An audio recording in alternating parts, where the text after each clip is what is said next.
L'ADIR, avec le soutien de l'Europe, de l'État et de la région Réunion, vous présente les nouveaux défis.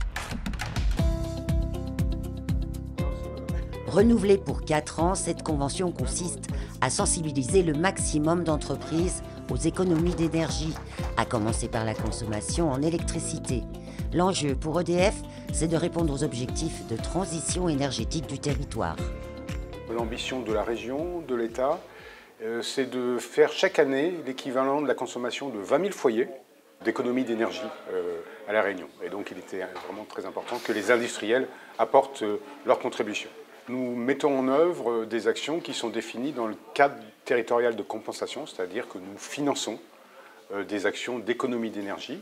Ce cadre territorial de compensation est piloté par la région, l'ADEME, EDF et l'État, et donc finance des actions d'économie d'énergie. C'est par exemple des diagnostics énergétiques qui permettent aux industriels de pouvoir définir les actions qu'ils vont pouvoir mettre en œuvre pour faire des économies d'énergie dans leur industrie. Le poids de l'électricité pèse de plus en plus lourd dans les charges des entreprises en raison de l'inflation, des événements mondiaux et de la fin progressive du bouclier tarifaire de l'État.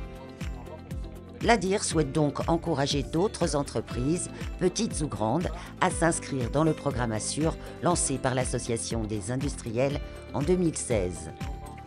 15 entreprises y ont déjà adhéré. Elles ont pu réaliser des économies conséquentes. Assure, qui est financé par la région et l'ADEME et porté par l'ADIR. Chez Solival, ça s'est principalement représenté sur une économie de moins 50% sur 2 sites sur la consommation d'eau, grâce à une campagne de détection de microfuites souterraines. Et puis l'optimisation logistique de leur plus gros process énergivore, qui est le granulat, qui représentait à peu près la moitié de la consommation. Et bien, ce process a pu réduire de moins 20% sa quantité par tonne produite en consommation électrique. Ce programme a été accompagné par l'ADEME. L'Agence de maîtrise de l'énergie participe aussi à son financement. L'accompagnement de l'ADEME se situe à 2 niveaux. Le premier niveau, c'est d'avoir un financement d'un chargé de mission qu'on a eu l'idée d'héberger à l'ADIR. Après 20 ans de partenariat, on continue. Donc pour nous, c'était important que la compétence elle soit portée par le réseau des industriels donc qui est porté par l'ADIR. Ça, c'est le premier élément. Et le deuxième élément, c'était sur le contenu technique de la définition du label Assure, où on avait, nous, historiquement, on portait en direct, en bilatéral avec les industriels, cette stratégie de management et de suivi énergétique.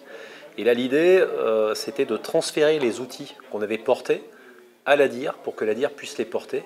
Donc là, il y a eu tout un accompagnement technique sur les cahiers des charges liés au management, quel est le niveau de revue énergétique, quels sont les usages de l'énergie qu'on peut définir et associer, et comment les piloter dans la durée.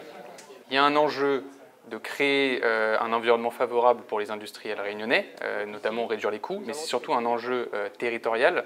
Il y a des objectifs à tenir pour 2028. Si la région veut les tenir, il faut que les entreprises suivent. Et donc Assure a été créé pour justement donner les clés en main aux entreprises, qu'elles puissent suivre la transition énergétique, la transition même environnementale, c'est ce qu'on met en avant aujourd'hui, en même temps que la transition nationale. Sur le volet environnemental, l'ADIR a aussi participé à une expérimentation avec le Parc national de la Réunion afin de réduire la pollution lumineuse dans les zones industrielles. La première évaluation s'est déroulée à l'écoparc du port avec l'entreprise Solival. La zone du port déjà est située au débouché d'un corridor écologique, puisqu'en fait vous avez un certain nombre de migrations qui se font du cœur du parc vers la mer, donc c'est vraiment un lieu de passage important. Et en plus, à côté de Solival, à côté de l'écoparc, vous avez aussi des zones d'intérêt écologique particulières. Donc en fait, on a vraiment travaillé sur ces deux aspects-là pour centrer le travail sur cet espace-là de l'écoparc, d'autant plus qu'il y a aussi à côté un certain nombre de zones d'habitation qui sont aussi à prendre en considération. Donc on est bien sur le global, on est sur la qualité de l'habitat, la qualité de l'espace, la qualité de vie et la question environnementale en même temps. Pour réduire la pollution lumineuse de cette zone, ça a été un scénario un petit peu central. Il y avait 2 scénarios extrêmes, c'est souvent le cas, et puis on s'est concentré sur un scénario un petit peu central, autour de la meilleure gestion en fait, de ce qui se passe en termes de variation des besoins en éclairage, donc vraiment piloter ça de façon plus fine.